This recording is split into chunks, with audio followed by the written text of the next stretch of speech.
Cinderella Skeleton by Robert D. Sansucci.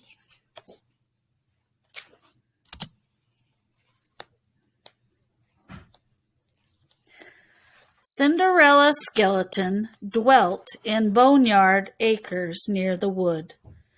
Third mausoleum on the right.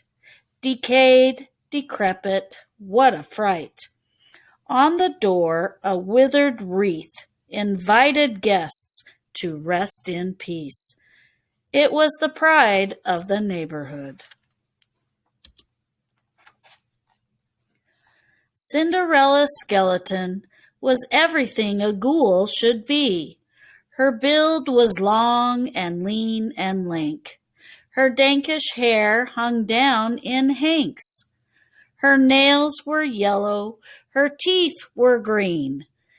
The ghastliest haunt you've ever seen. Foulest in the land was she. Cinderella Skeleton's stepsisters treated her with scorn. Grisline was small and mean, and firmly packed with spite and spleen. Tall, bony Jane, a scatterbrain, was just as vile and twice as vain. They worked Cinderella from dusk till morn. Cinderella's skeleton, it seemed, her tasks were never done. She hung up cobwebs every place, arranged dead flowers in a vase, littered the floor with dust and leaves, fed the bats beneath the eaves. She had no time for rest or fun.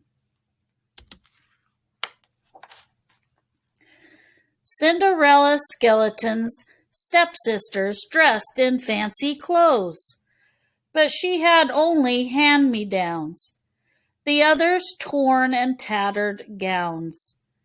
Her shoes had worn-out tops and soles. In fact, they were so full of holes, they showed off all her bony toes. Cinderella's skeleton asked for help with household chores, but stepmother Screech began to shout, "You're lucky I don't throw you out. My girls are gems, you're common clay. How dare you even think that they should streak the windows or strew the floors?"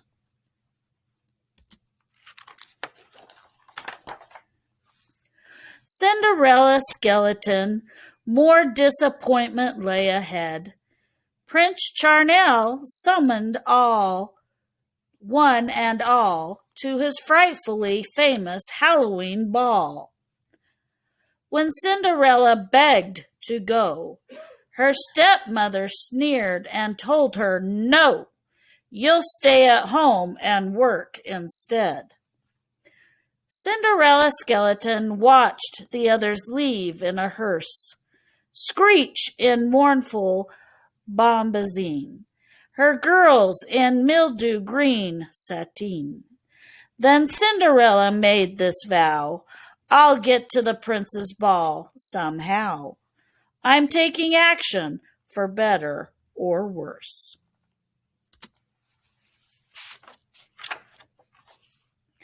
Cinderella Skeleton, off she marched without delay, to the good witch in the wood beyond, who cast kind spells with a generous wand. The witch heard Cinderella's plea, then nodded, saying, "Bring to me some things I need, and right away." Cinderella Skeleton located what the witch required: a jack-o'-lantern, fiery-eyed, 6 rats a trap held locked inside, 2 bats asleep in wings wrapped tight, a cat as black as moonless night, exactly as the witch desired. Cinderella Skeleton saw witch touch wand, tip-tap to all. The pumpkin turned to funeral wagon, the rats to nightmares, part horse, part dragon. the bats to footmen at the ready, the cat to driver holding steady, the steeds who'd speed her to the ball. Cinder Skeleton, the witch exclaimed, you need new clothes. Her wand flashed magic to replace Cinderella's rags with a gown of lace, trimmed in silky ribbons and bows, while each worn shoe that showed her toes became a slipper with a satin rose. Cinderella Skeleton was eager to be on her way, but the good witch said, before you go, there's one important thing to know. You must return before the morning. If you fail to heed my warning, your joy will fade at the break of day. Cinderella Skeleton reached the ball and caused a stir. The guests all turned to stare at where she stood at the top of the palace stair. As she swept down, she heard the buzz of everyone wondering who she was. Then Prince Charmel bowed to her. Cinderella Skeleton heard Charmel say, your beauty burns like bonfires ablaze at night. Your brightness fills me with delight. Dance with me, lady, I implore. She smiled. He led her to the floor, where they waltzed with graceful dips and turns. Cinderella Skeleton, gazing into Charmel's eyes, was so in love she was unaware of each hateful murmur and baleful glare that Screech, Bony Jane, and Gristleen aimed at the lovers' tender scene. She danced till dawn first lit the skies. Cinderella Skeleton recalled too late the witch's warning. She broke from Charmel's dear embrace and hurried to escape the place. Charmel cried, you're my answered prayer, but Cinderella fled down the stair, distressed how near it was to morning. Cinderella Skeleton, her haste, as haste will, brought mishap as she ran for her waiting carriage, pursuing Prince, shouting offers of marriage. She stumbled once, giving Charmel time to grab her foot and cry, you're mine! Then her foot came with a snap.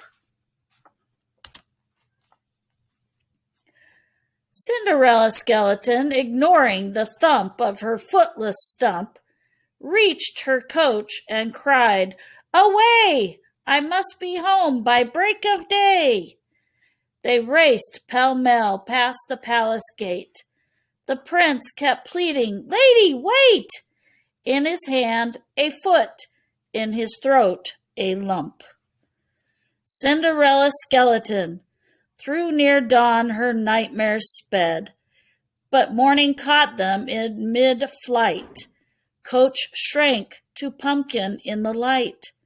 Cat, rats, and bats skittered, flittered away.